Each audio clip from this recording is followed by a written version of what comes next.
And we're live. Hey everybody, welcome to the Tatiana Show. Really happy to be here today. I've got Josh, of course, joining me, and my good friend Julia Touransky. Hey Julia, how's it going? Hey, I'm going well. How is it going with you, Josh? What's going on, guys? Oh, good. Yeah, working like crazy as usual. Exciting stuff in this whole arena. When is Bitcoin and the whole crypto world not exciting? I mean, it's just a constant drama. And I mean, really, sometimes I think it's like watching some sort of amazing film that never ends, and there's just always another plot twist. It's just sensational for the popcorn time. Is there popcorn time? I don't pay attention to the things that No, induce I mean not popcorn. popcorn time, but just there's just it makes me there's always some drama, and you can really just get some popcorn out and start watching it unfold. Wait, It's what's the amazing. latest drama? I don't know what it is. Oh, I don't know. The whole blockchain size debate is getting old, but there's just always something happening, and it's amazing. And then there was the whole Silk Road, and I mean it's such an adventure. It really is, and it's an exciting time to be alive and witness this whole thing unfold. This whole thing we like to call decentralization of money, or the separation of money and state and stuff like that. It's an interesting time to be alive. Okay, Julia, you don't want to talk about Bitcoin, but I know you from the Bitcoin space. And I guess we know each other from some Liberty stuff as well. I don't even remember when we met. Oh, I remember when we met. Okay. Anyway, Okay, let's not talk about that. well, moving right along. Oh my Bitcoin. God, I want to So, know now. the I want to drama. know now. What is? Well, in keeping with drama, we'll just leave it at that and say it was a silly meeting, but it was resulted in a nice friendship. Yeah, it So, did. Surprisingly, yeah. Um, yeah, so I wrote an article recently on this whole Bitcoin issue, and it went to top of Reddit, well, Bitcoin Reddit, and people either really resonated with it, really resonated, or hated me. So, but that's okay. Was that your Gavin post? Pardon? Was that the epic Gavin rant? Oh, yeah, it wasn't a rant. It was a highly calculated I told you so because it did reference my original concerns and how they mostly came true. And one of them was Gavin. And Hearn wasn't included in that in the original article, but I had been talking about him publicly, so I talked about Hearn as well. So the funny thing is, everyone's messaging me and standing up for Gavin. No one said anything in defense of Hearn because Hearn rage quit, which, again proved that he wasn't invested for the right reasons. But nobody could say anything but Hearn. But Gavin's still in it, so like we have to defend our Messiah. We have to defend Gavin. So that was wait, really big for me. so can you tell me what the gist is of the article? Because you never send me any of your materials, so I don't know what's in it. What happened? Tell, and also maybe some of the other listeners haven't read it Yeah, either. It was so a video, it's was not it? up Was it a video? anymore. It's not up anymore actually. I got a lot of hits on it, but I feel like it was a very topical thing, and I don't want to keep up negative attitude, so I put it out there when everything was super negative. I got the opinion out. I think I knocked Gavin down a few notches, just pointing out character flaws and the way that he's been, I guess, driving the peg between the community and the core team, and generally between Bitcoin and people's high spirits. And I've taken it out since then, and I'll republish it again in the future. But right now, I kind of want people to start to recover from all the negativity, so I don't see like, I don't know. That's just what I dropped the grenade and then took it out. So, the gist of the article. Tatiana, did you see my video about how Bitcoin's not a honey badger? Did you ever see that one? A long time ago, so Yeah. people can check it out on bravetheworld.com, right? Is Yeah. that the? Yeah, yeah. No, that's not your site. Is it Brave the World or is it Julia Touransky? No, it's bravetheworld.com. Julie Okay, Tran is cool. my art website. Okay, Um, cool. so I go through my Bitcoin is not a honey badger script and I point out the things I was correct about, and I reference why, and a lot of it is because of this current drama.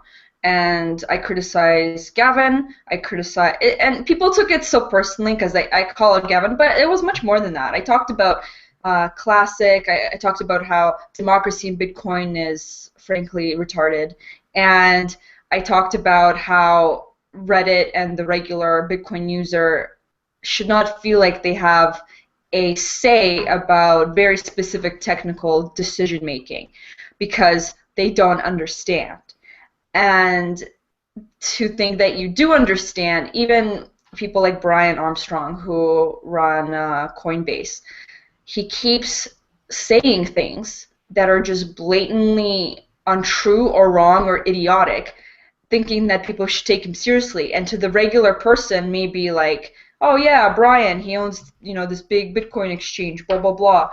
But that doesn't make him credible in terms of technical decisions. We have to look at technical people. And but you'd be guessing that he would be getting, you know, some very technical input from his people to decide, you know, on what options are best. Brian Armstrong had a meeting with one of the core developers in which the core developer literally told Brian that he does not know what he's talking about because he was so off base on the technicals. So that's just, like, I don't want to get into like names and stuff, but and the developer got a little bit of a lecture from the people he works with because they're like, oh, you can't do that, you got to be a little nicer. Like, he's like, no, I'm not gonna stand by while a guy thinks that he knows something when he doesn't know that so thing. that's an interesting, you know, line to draw, because where, you know, in terms of a free software and open source platform, a place that's evolving with many different cultures and opinions about a certain direction that we take this amazing native currency to the internet.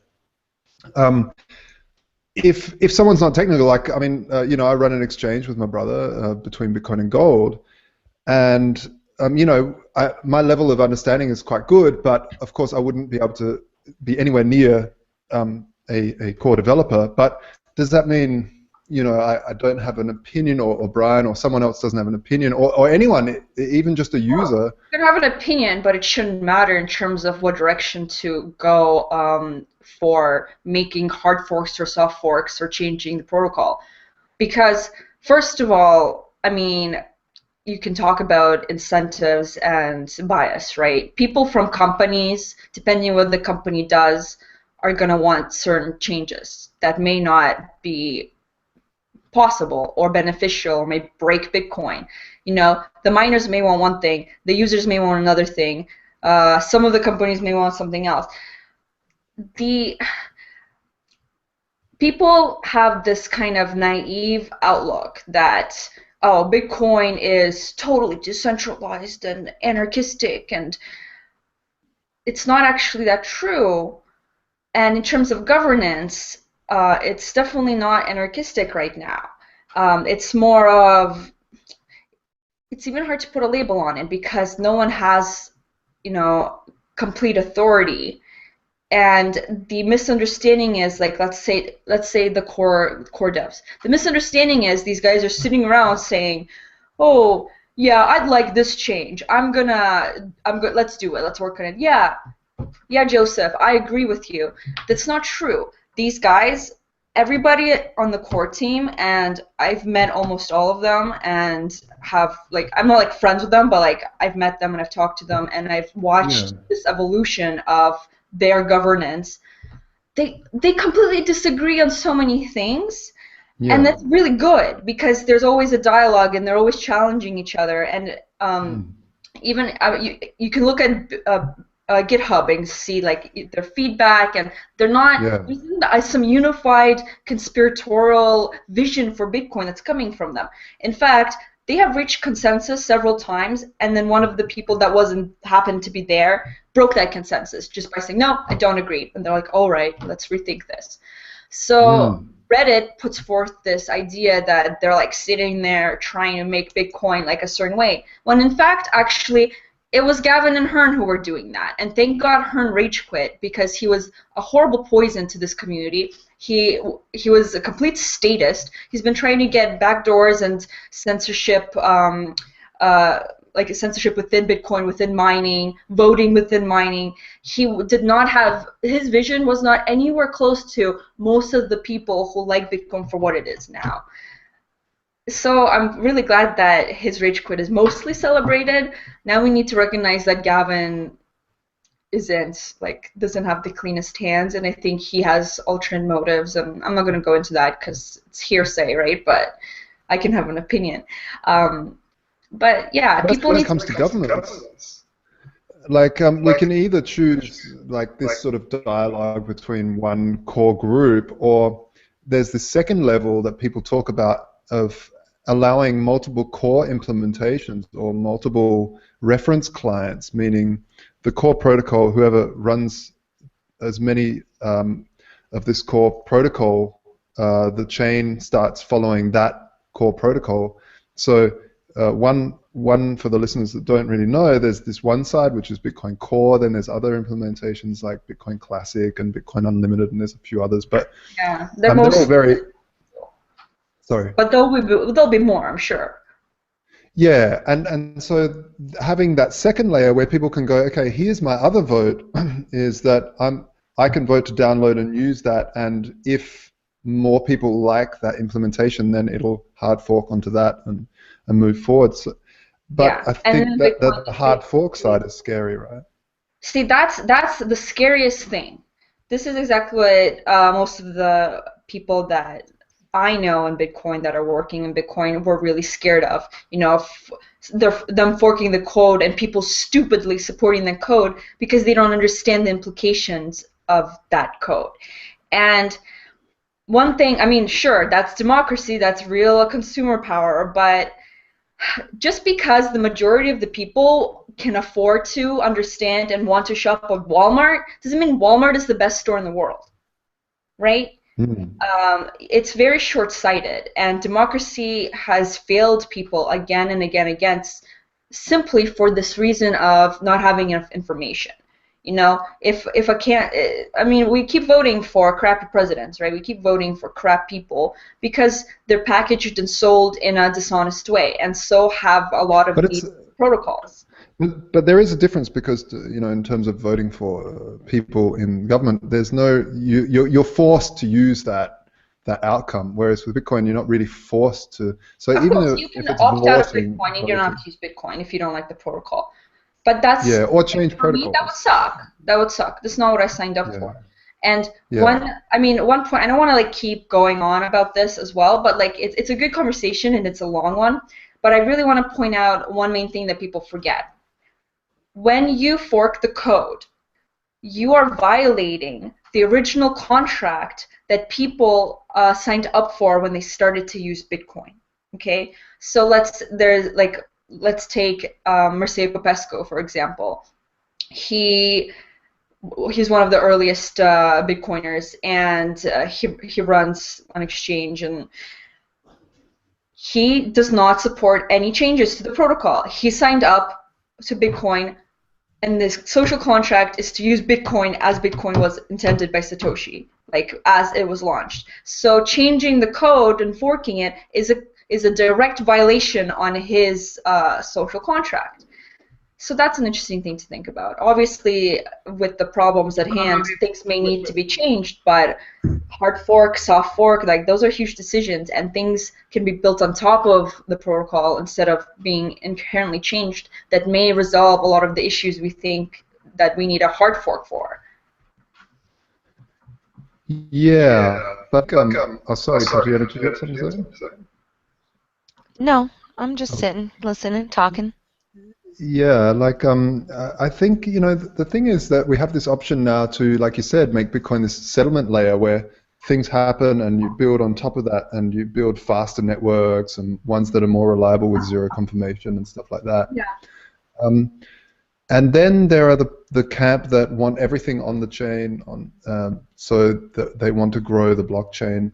Yeah. And so I mean, Satoshi did have this original idea of having not really a block limit as such, but that incentives and game theory would regulate this. And then there was some spam problems, and so they put this block limit in. But it was pretty arbitrary. What would you say to that argument, that it was arbitrary, and so Satoshi's original vision was to have everything on the blockchain? Scale, right? Yeah. Yeah, no, I don't disagree with that, but I think Satoshi also couldn't foresee some of the other problems, like the mining centralization because of ASICs, right? And that creates problems. And the thing is, no one is arguing against scaling Bitcoin. Everybody wants Bitcoin to scale. And keep in mind, most of the core developers were in early and have lots of Bitcoin and would love Bitcoin to scale and go big and be accessed by the general population. But they're not fully motivated by money. And this was one thing I pointed out in my article. If these guys had incredible bias and were bad guys, like they were just, increase block size, cool, and it would work for a while probably, and Bitcoin would probably go up and everyone would be happy, and then we'd have detrimental consequences due to that. Probably Bitcoin was centralized like a mofo, like really fast, and other probably unforeseen problems. And instead, they're being very careful. They're not being PC. They're not buckling to social pressure and harassment. They're really thinking this through and trying to be incredibly careful when touching the protocol. And I think people need to respect that. Like, these guys put so much time and effort, and that's money. Time is money, into working on this stuff. They don't want to have this thing just collapse or become something completely unrecognizable overnight, right?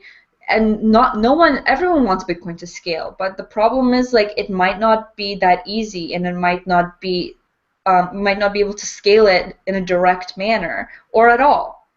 And that's really hard to reconcile and come to terms with, but because I would say that it doesn't matter, like, that's the whole thing, is it doesn't matter what happens, because Bitcoin's general fiat can't compete. Credit cards can't really compete with the value proposition that Bitcoin brings, especially to a philosophical on a philosophical front, where you think, okay, a stateless cash, or a borderless money.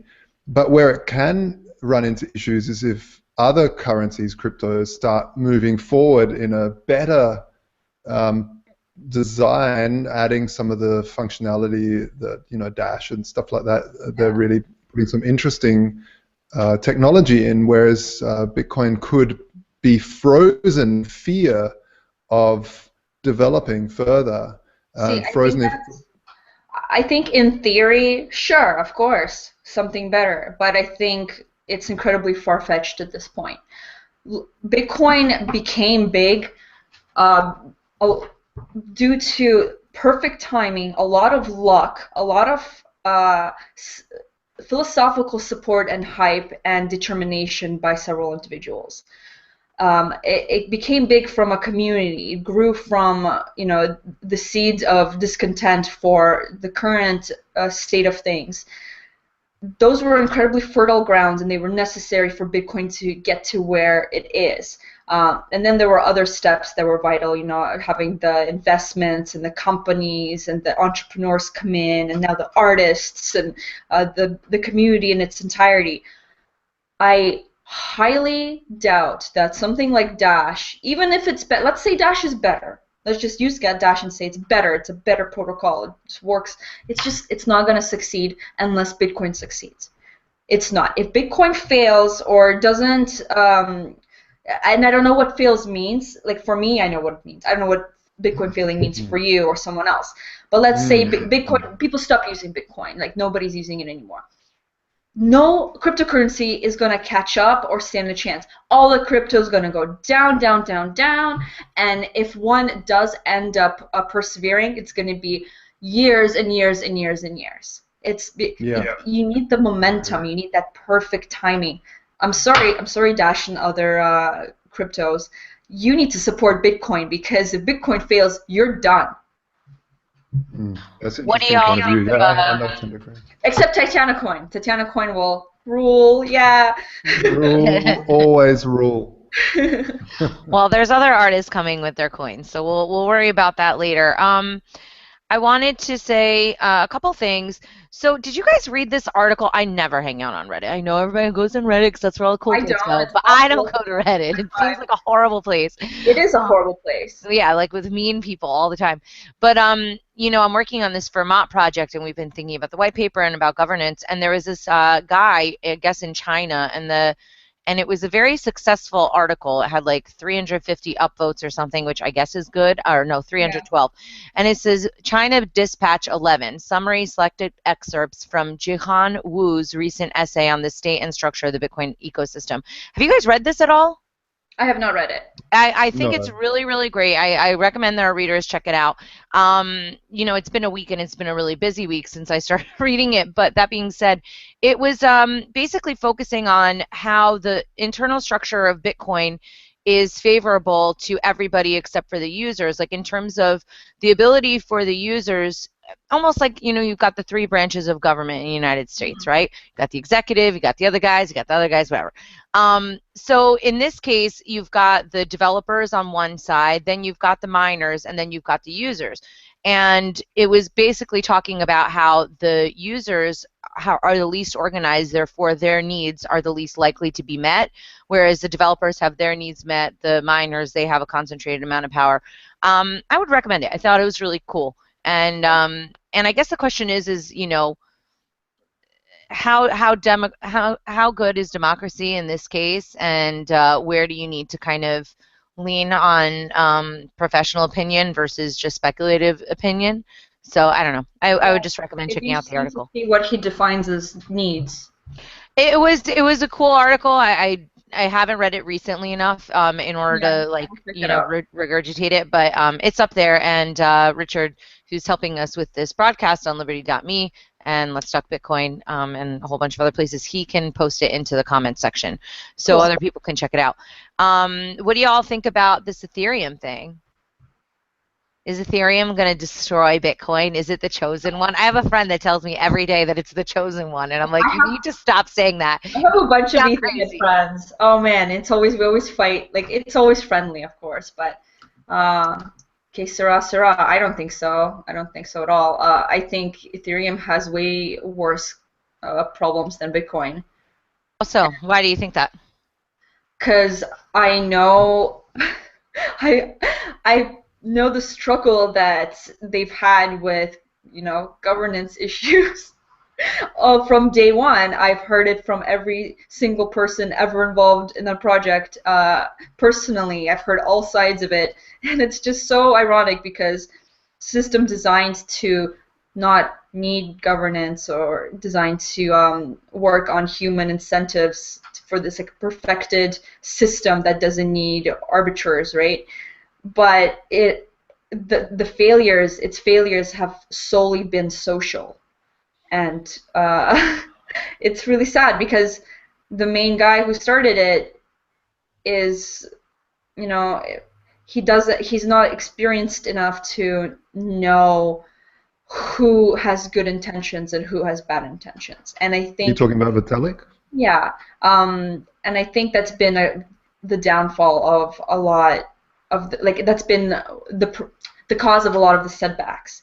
But as just the technology and the system, I think it's to be seen, right? We don't know. A lot of people say that it has very, very severe technical problems, and that it claims to solve things that it actually hasn't solved. But then there's my etherheads who are just so excited, and I don't know. I don't have enough technical savvy. Yeah, I don't have enough technical savvy to make a concrete judgment about it. So all I can do is just look forward to seeing what happens. I don't have anything against Ethereum. I think this is really such a fascinating thing of having these decentralized huge networks of people trying to come up with a decision where you need to kind of get like 75%. It's a lot of people. It's a very, very hard call. And some people say like voting is something that's humans have used for a very, very long time in groups to make a decision. And some people don't like that because it's saying that that's the mass bullying the minority. But some people think, well, you get wisdom through the crowd, and so a lot of people would argue that if that was the case, you'd get the best singers in the world winning these singing competitions. But usually, people vote for other aspects, like if the Sure. on singing popularity, and maybe the woman's father died and has a sob story behind it, and everyone votes for her. Which is a problem we haven't solved yet. How do we have one person equals one vote? How? Yeah, well, that too, right. So, Although, so then, sorry. No, I'm kind of like encouraged though. If you think about it, I mean, it's pretty miserable. It could be a little bit grueling. It could be, the ups and downs of this industry, but it's pretty awesome that people have not been so discouraged that they continue to strive for something better. So even if Ethereum or Bitcoin or any of these things fail, which, I don't believe that they will, obviously I wouldn't be singing songs about it, and otherwise that'll be pretty embarrassing. But anyway, I think that it's really cool that people are trying to use their intellect in order to bring about a change, and that people are not willing, even under the boot of the state, and with the way that things are in the world right now, people are still trying. They haven't been completely beaten into submission, and there's some beauty to the vibrance and to the life that's being brought into this tech, of all things, technology, right? I don't know. I've never really connected with tech, and yet here I am. And I think, we're still working on it, right? And plus, think about all the projects that we don't know about, the things that are in stealth. To be selfish, I really hope that the Silk Road appeal goes through, because I think that'll boost a lot of morale. I really do. Absolutely. The Silk Road will always be tied to Bitcoin, and anything positive with Silk Road, I think, will really just provide a nice warm blanket of encouragement to everyone frustrated. Well, what I find so infuriating is people in Bitcoin that use Silk Road like a dirty word. And I get why they do that, but I still think it's such a wussy way out. Yeah, these are the same people who bought pot off of Silk Road. Yeah, and last I checked, everybody that I know in Bitcoin and in the world has occasionally dabbled in drugs. I mean, give me a freaking break. Get over it. God. And also, like, Bitcoin would not have had utility. It would not have had the meteoric rise that it experienced. Exactly, and that's the luck I'm talking about, right? Like, how vital was Silk Road to popularization of Bitcoin? That's when I heard about it. That's when most people heard about Bitcoin. That's the most used. Good old Chuck Schumer. But it was underground for a long time, and people were using Bitcoin solely for the purchase of. Yeah.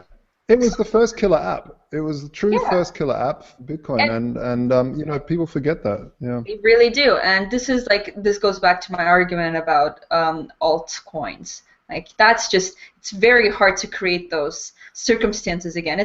It's like evolution, right? Like, there's only a few other planets mathematically that could possibly have life in their entire in the entirety of space, because you need the not perfect, but you need a lot of luck, a lot of conditions that are just right, and it's very rare for it to happen more than a few times, right? So no, the timing was perfect, yeah. Well, who grants luck, right? And does that mean that the fates, or whoever it is, right, who's giving out this luck? Right, well, maybe not the crypto god, maybe regular god, maybe any god, whatever, or just regular god. So why are people lucky, and does that mean that we're going to get Ross out? Because it's Women's Day, goddess. We have to say goddess. I'm with that. Oh yeah, that's true. Yeah.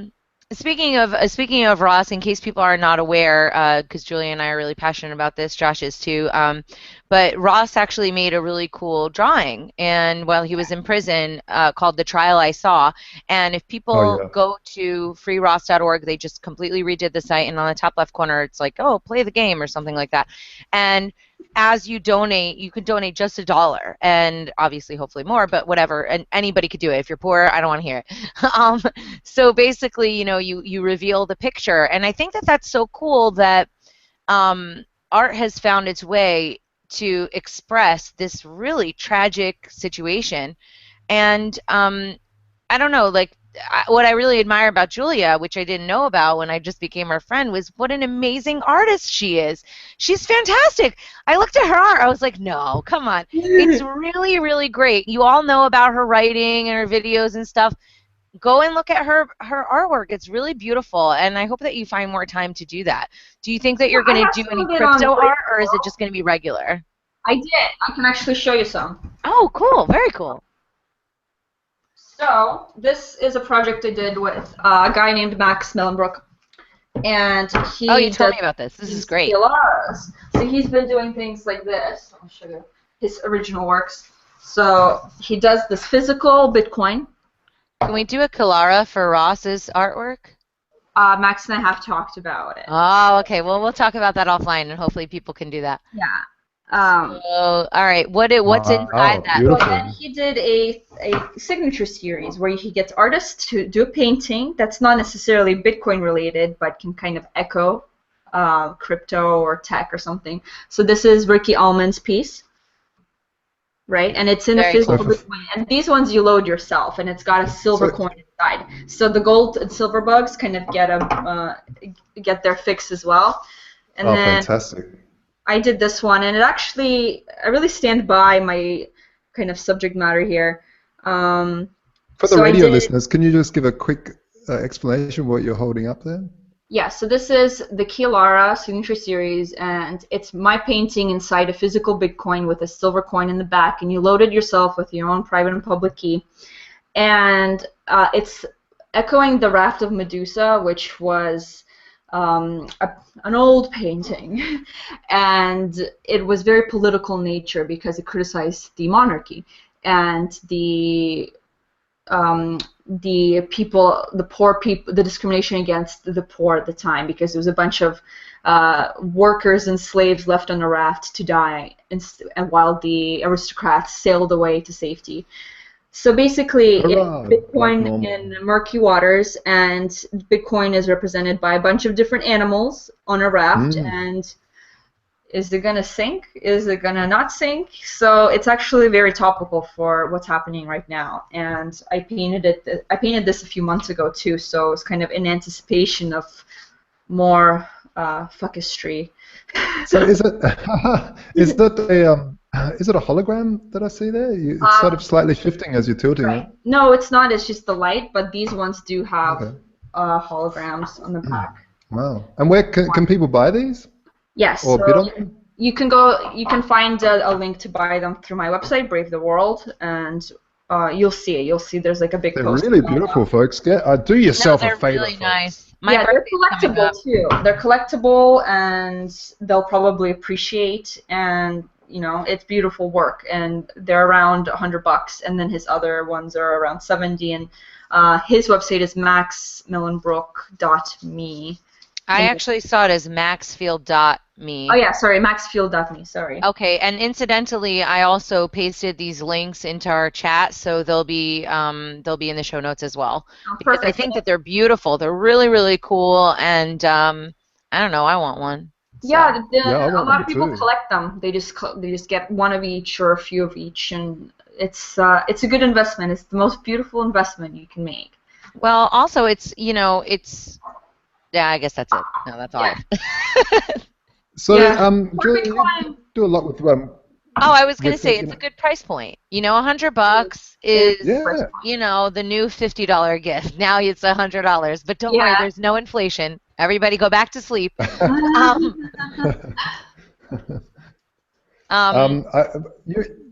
Sorry. No, go ahead, Josh. I was just going to say, you know, Julie does a lot of stuff with women's issues, and being International Women's Day, of course, as you mentioned before. You know, the old conversation always comes up about not enough women in Bitcoin and this sort of thing, and I always say, well, it's an open platform. It just seems to show the psyche of you know, what women and men are generally interested in. I don't know if you know, I don't feel that we as a community put that many barriers. Of course, once there's a whole heap of men at a table, it's awkward for a woman. I understand that, but I don't think there's any sort of over-the-top thing that we are doing to dispromote women. Right. I think deny it. it's a little bit of a myth. Obviously, there's more men in Bitcoin, but there's not that few women. And I think at the very start, especially, Michelle Seln was talking about this the other day on Twitter, I think, and she was saying how a lot of the women have been kind of like overshadowed. You know, there at the very beginning, there was her and Bitcoin Mom and like loads of girls into it, Yeah. loads of girls. Some of the story, like some of my personal friends who are just like not vocal, they're women, they're totally into it. And it just feels like now with all the like the VC power, it's you know, Silicon Valley is a little bit, there's a lot of men, the male entrepreneurs, all of that, young guys from the Ivy League schools. So that area is already dominated by dudes, and then they're getting into Bitcoin too. So to like say like, it's very, you got to be careful when you say like, oh, there's more men in Bitcoin, because a lot of the men came in a lot later, and they came from fields that were male dominated. So kind of like that, it had that effect. But yeah, I definitely don't deny there's more men generally in Bitcoin, but there isn't that few women. I don't think it's an issue, and I think women are becoming, you know, with every generation, women are becoming more and more interested in tech, and there's the like so many Tor coders and programmers are women, and wow, yeah. Yeah, it could be, you know, it could be an issue of voice. It could be that they are just not as vocal, and maybe they don't have the big egos at play where they need to be heard all the time about everything. I don't know. It's not an issue to me. I think I have so many female friends in this space, and they're my favorite, and they're great, and no one is excluding them. I don't feel excluded. I think that that's actually inaccurate. Sorry, I've been sitting here like trying to jump in, but Go ahead. I think that there are a lot of amazing women in Bitcoin, but I think that if you look at all of these exclusive events where people are inviting people, if you look at them, there's literally no women being invited. There's 2 or 3. You can't possibly tell me that there's only 2 or 3 smart women in all of the upper echelon of Bitcoin. It's ridiculous. So let's take, for example, the Necker Island thing, right? When that was an expensive ticket. What was this, $10,000 or something? Yeah. And the defense I heard is if any women in Bitcoin want to pay $10,000 to come be on the island, go ahead. But initially, when they were doing the round of invites, nobody wanted to do that. No, I unfortunately was privy to a whole bunch of too much information about the Necker Island fiasco. The Necker Island fiasco is a perfect example of what I consider to be just not fair inclusion of women and other people, like people of color, or anything. It's just I didn't really want to get specific, but with that specific event, now that we're walking down this path, they were asking for recommendations for people to include in that, and they were given a list of women, and then they didn't include any women, and then women started complaining, and then they started adding a few token women and making up and backtracking. So that was the deal with that.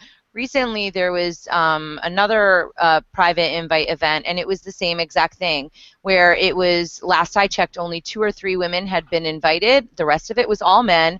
And then I knew of a woman who was asked to help out. What Because, you know, that's what women the are there strippers for they helping. invited? Well, I'm just joking, by the way. I mean, I don't have a problem with strippers. I do have a problem with mixing strippers and I was business joking, events. I was joking. I don't think that that's So my appropriate. question is, were there women who are CEOs and VCs of Bitcoin companies, etc., who wanted to go and were willing to pay $10,000 and were told no? They were not invited. So isn't that part of the problem? I mean, not inviting, not being inclusive? So how did they invite people? Was it based on the recommendations in the lists, or It was based on the buddy system. Come on. I mean, like, you know, Well, and yeah, I get that everything that's how else. business works, whatever. You invite people, whatever. But I just don't think, and they're entitled to do whatever they like. I don't really get too bent out of shape about these things because I don't care. I'm like, whatever, like, oh, big deal. Everybody's being sexist. What else is new? Like, I think that there's other things to focus on that are more important, but I I have to draw the line at saying that that doesn't occur, because it definitely occurs. And then if you think about how if you go into a room full of Bitcoin dudes, this is not just because they have penises. I think it's because they're absty and they don't know how to socialize. But Yeah. it's just a measuring contest of I would. who has the biggest Bitcoin, and that's not a I would conversation I'm going to disagree that this participate is in. a Bitcoin issue. I would agree that I don't think this is a Bitcoin issue. I think this is a Silicon Society. Valley businessman boys club issue. Okay, fair enough. Right? I think Bitcoin is extremely exclusive inclusive. I think women, since they manage the money for most households, should be more interested. Right. And I think that I'm sorry, go ahead, Julia. No, yeah, I don't disagree with your premise. I just think, like, I've been to a bunch of conferences and stuff, and like women are definitely not excluded there, or at any events. But really, what about the Miami event where they invited one woman to be a speaker out of all of the different speakers that they have? Miami is notorious for having this issue where they don't have women speakers. Yeah, who organized that event? What's his name? Mo Levin. Mo, yeah, but it's Mo. But that doesn't mean that it should be like supported by the community. Bitcoin issue, that's a organizer issue who happens to be Mo. Like Mo, I feel like Mo's the kind of guy who pressure. Yeah, Mo is obviously, has some problems with women. But the point is that people look at the woman who spoke. Look at the woman who spoke at Miami. That's the woman they had speak. I think this is a Mo issue. That was 2 years ago, to be clear, because it wasn't this year's token woman. But my point is that the community should be saying, hey, I'm on this panel, but it's all dudes. And wait a second, this entire roster is all dudes. And to be fair, I don't think that people are aware of that, just like white people are not aware when they're being perceived as racist by black people. Sometimes one side is too sensitive, the other side is too sensitive, somebody's being a dick. But the point is that unless you're on that other side, you don't necessarily even know to be looking for that. And I think that maybe a little bit of awareness would be helpful for the men in the system. And in general, like, this is another problem about. Do you think it's an American issue though? Like, for instance, in Europe, in Bitcoin meetups, I see plenty of women. We're not talking about conferences, meetups, though. giving talks. Well, okay, then conferences is a different thing, because I think you're putting with that. In Europe, there's a bit of a different vibe in terms of this. I think in America, I still, like, I don't think it's a Bitcoin issue. I think it's a Silicon Valley VC CEO issue, and it happens to be mostly men, and they're used to doing business with those people, and they're the high power big rollers who have the money, and they make the calls and they invite who they want. And I don't think that it's sexist. I just think that's what they have been doing. It's what they're used to. And I think, in fact, Bitcoin is challenging those habits. I think it's challenging those habits, because they're like, oh, actually, wow, this woman has a company and it's tech savvy and it's Bitcoin, and wow, cool, I'm not used to this. I don't think there's any intended sexism. I think, in fact, Bitcoin is much more for girls in that sense than not. Because if it is an issue, it's a Silicon Valley issue. I would say that I disagree with that as well. I don't think that. I think that there needs to be, for example, I know of some men that all got together with some VC thing, and they've got, like, literally they're hiring, like, women off of Craigslist to, like, walk around naked, and it's a private party, fine. But how is that encouraging to the rest of the community when the men that are attending this are basically acknowledging that this is okay by attending? Like, if these are business events, and I'm conflating different events in my analysis, so excuse that, but I just think that there should be more pressure, not to show favoritism to women or the VCs and like businesses that want to get VC business. I mean, I'm just saying, I know that this goes on, but to me, Bitcoin is supposed to be the great equalizer. The impetus for Bitcoin is to bring empowerment to everyone, not based on, like, their color or their sexual preference or whatever. It's supposed to be about empowering anybody who has a cell phone, right? So I think that there should continue to be awareness about this. Another thing, a lot of times women in Bitcoin and in just in in general in business, but I guess it's less approved of as it is in the Silicon Valley finance crowd. But I have a girlfriend who's constantly going on these business meetings, and the guys are trying to take her out. She has a fake wedding ring. She has to, really watch herself, and she can't figure out like how to get. And this is a strong, smart.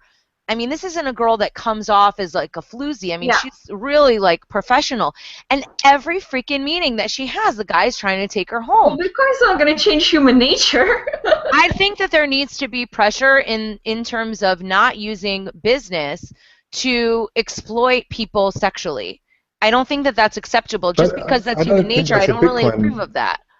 But it's not it's in every culture. I mean, that's something that not in every culture, but racism is in every culture, but that's not okay either, right? So, like, shouldn't people be trying to move past that type of thing? But being attracted to someone and want to take them out isn't inherently bad.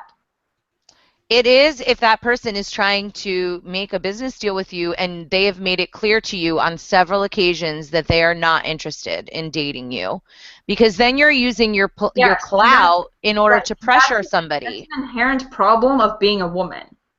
Yeah, that's true. And there are some benefits to being a woman. You can smile pretty, and you get the door opened for you, and not even just the literal door, the figurative door. This is the fine line that women have to walk. Do I use my femininity to gain status or favors in business, I'm not saying sleeping around with men. I'm saying charm and all of this kind of, because men charm each other as well. And then you run into the problem of, am I being too flirty? Do these guys just want to work with me so they can date me? Blah blah blah. Like there's this misconception of women in the workforce being discriminated against because they're women, and men don't think they have the mental capacity to work with them. It's the opposite. Men want to work with you because they hope they're going to sleep with you later. And I don't know how you can change that. Because I don't know. I think there's a lot of generalizations there. But we're talking it all comes down to. But that everyone's different. There's some people would do that. Some people are sexist, and there's a whole barrage of people, different sorts of people in Bitcoin. It's not a Bitcoin and in business. That's all I want to say. Yeah. I don't know. I've seen it. I've seen it very often in this. I mean, whatever. I don't get too bent out of shape about it, but I think that if you don't put, this is an individual issue, right? It's a person to person, but we are pack animals, right? So people just go along with what everybody says. So if one guy brings strippers to a business conference, the other guys are going to be like, yeah, boobs. And then all of a sudden it's a completely changed dynamic. And then it just shouldn't be brought up. To be honest, I would be totally happy with strippers that are that's just me. Yeah, but that's not at a business event. That is a personal time thing. That's not fair. It's not respectful of other people's boundaries. I've been to a strip club. I just don't know what events you're talking about. I don't know. Oh my God, there's so many of them. I'm not really interested in starting some big Twitter war with people crybabying about this conversation. That was certainly not the impetus. I don't know that goes on. I've only seen it at the after parties. I've never seen it at an actual business meeting or actual conference, except booth girls. But I know girls that have used their femininity and their charm to basically get whatever they want from a lot of guys too. So guys have to be careful of that business? Sort of relationship dynamic in business. Yeah. Oh yeah, in business, definitely. But they've been totally taken to town. Do you think it always backfires, Josh, though? Well, it comes on the situation, but I think it can backfire, and it's never, it's like when an investor invests and buys a whole heap of a new casino. It could backfire, it could go broke, but it could make a lot of money too. If you make a business deal with someone where you're using sex to try to, break a deal, and then it doesn't go through, someone's going to get hurt or something's going to happen, but it's a bet and it's a part of the business relationship. It's always going to be there between men and women. I don't think you can do anything about it apart from, say, look, it's, definitely there's inequalities when you're having a very open public meeting about a public protocol, open source protocol, and only invite men, even though there's definitely women leaders, then of course someone needs to speak up. But I think generally, we all need to. I think when we have too many generalizations about everything, it can get all a little bit just Yeah, yeah. doesn't mean And anything it's anymore. difficult to speak without them, right? I mean, that would take hours. Yeah. Yeah. But yeah, so are you writing something about women's issues? You were saying before the show you were. Not sure. I mean, I think it could help with all of this because it's about the differences between men and women, the inherent biological, evolutionary, psychological, hormonal differences between the two sexes that will never go away. And no matter how hard we try to socially curb them, they'll still be there. They're just there because we're animals at the end of the day. And people don't like to think about that because they feel out of control, like they don't feel like they have willpower, and we kind of don't in a lot of cases. And that was my point. I think a lot of people act in a certain way without even realizing that they're doing something that could be perceived as really inappropriate or wrong. And it's definitely important to work on yourselves because we are animals, but we're logical animals with consciousness, and we can definitely, keep evolving. But there's still those like very basic human inherent instincts that are slightly different for each sex. And the more people acknowledge that, I think the better conversation will be between men and women because they'll understand each other better. I don't know. I feel like people can use that as an excuse. You know what I mean? Like, oh, men and women, they always, it's okay. Just grab a ass. It's all right. You know what I mean? Like, well, no, how would it? No, it would never justify. Like, no, it would never justify that. But just in the way that men and women learn, and the way that their brain is structured, and the things that the hierarchy of values that they have because of their human nature, I think that could really explain a lot of things, and it certainly explains why there are less women in fields such as this. It's not necessarily sexism or women are stupid. There's very legitimate biological hormonal reasons for it, and it all diverges after puberty, right? But it starts in the womb. Sure, that's a fair point. I mean, there's definitely differences. I guess it's just frustrating when people blame their own inability to evolve on, it's just men and women. It's just always going to be that way. So, I don't know. I think that there's some balance to be found on both sides. Yeah, I had to laugh. Sorry. Huh? I just wanted to add to what Tatiana was saying. I saw one of your videos where you stated, the great equalizer, and then you pulled out this shotgun for women, and I liked it. That's just a very basic example. Men are typically bigger than women. Typically have their muscles are literally bigger. That's the way that your blueprint is. It's like to deny that is to have unisex Olympics, right? No, I mean obviously men are stronger. Not all men. Are the same. So let's put women against men in football, and then say that it's sexist when nobody makes the team who's a female. Right? That's why we separate the sexes for sports. Like it's just. Why do we acknowledge that men and women are different physiologically when it comes to the Olympics and sports, but we don't acknowledge it when it comes to our brains? It's ridiculous. Yeah. It is, well, do you think that?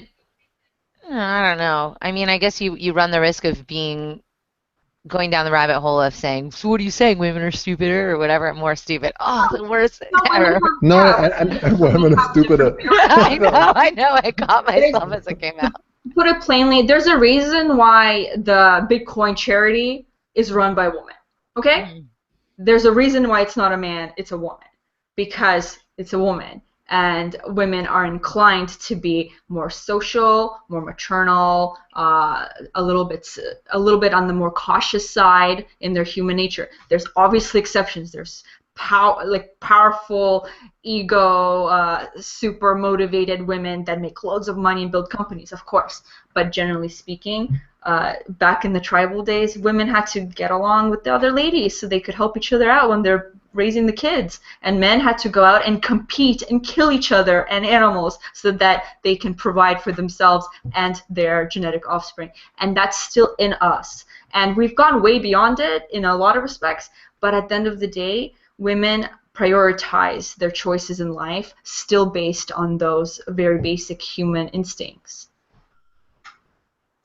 But I Wow. think that Hey, points out exactly why we need, you know, to have a balance in the Bitcoin space, because there's different things brought to the table by everybody. You I know? totally agree. I think women have a very unique perspective in every field because we think differently. And men have a different perspective. And I think you could build, whatever you're building could be improved when you have more perspectives. And two men will have different perspectives, but not as different as a female. So it could be a huge value asset.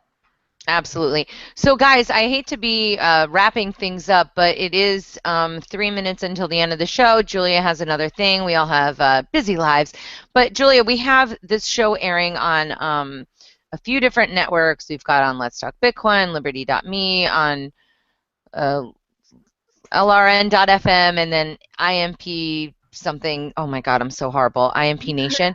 And anyway, we have to have a magical phrase. So can you give us our magical phrase or word for the day for our LTB listeners? Don't lose hope. Bitcoin on. Okay, I like that. Don't lose hope. Bitcoin on.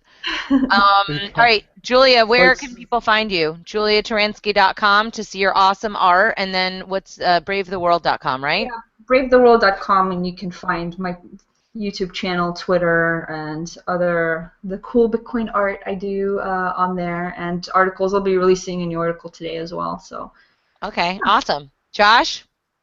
yeah, well, folks, if you want to, trade into another absolutely fantastic asset, gold. I'm talking about 3,000 of years of historical asset-based money, true money, and Bitcoin, rare numbers, rare assets, work together really well. So if you want to trade the two, then go right ahead at Voltoro, and there's also a referral program now, so that's cool.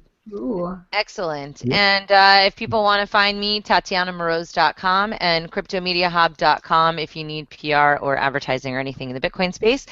And we will see you guys next week. I think we have a bonus episode this week on Thursday. So I don't know, back at home, happy to be here. We'll see you all soon. Thanks for watching, and peace out. Bye. Peace.